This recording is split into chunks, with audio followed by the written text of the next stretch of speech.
জাতীয়তাবাদী দল বিএনপি বগুড়া জেলা শাখার সম্মানিত ভারপ্রাপ্ত সাধারণ সম্পাদক, ত্রয়োদশ জাতীয় সংসদ নির্বাচনে ধানের শীষের মনোনীত প্রার্থী কাহালু নন্দীগ্রামের সাবেক এমপি জননেতা আলহাজ মোহাম্মদ মোশাররফ হোসেন।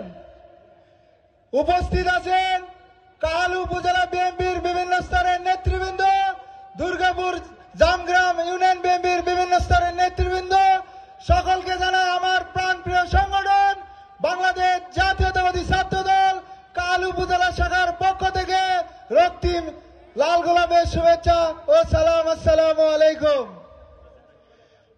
আসছে আগামী 2026 সালে জাতীয় সংসদ নির্বাচনে ধানের শীষকে বিজয় করার লক্ষ্যে আজকের এই নির্বাচনে কর্মী সমাবেশ।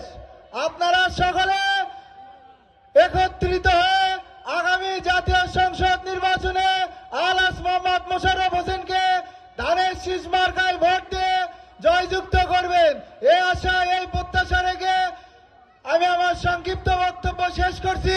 শহীদ জিয়া অমর হোক, আপসহীন দেশ নেত্রী বেগম খালেদা জিয়া জিন্দাবাদ, সারা বাংলার অহংকার বগুড়ার অহংকার তারেক রহমান জিন্দাবাদ। সকলকে ধন্যবাদ। আসসালামু আলাইকুম।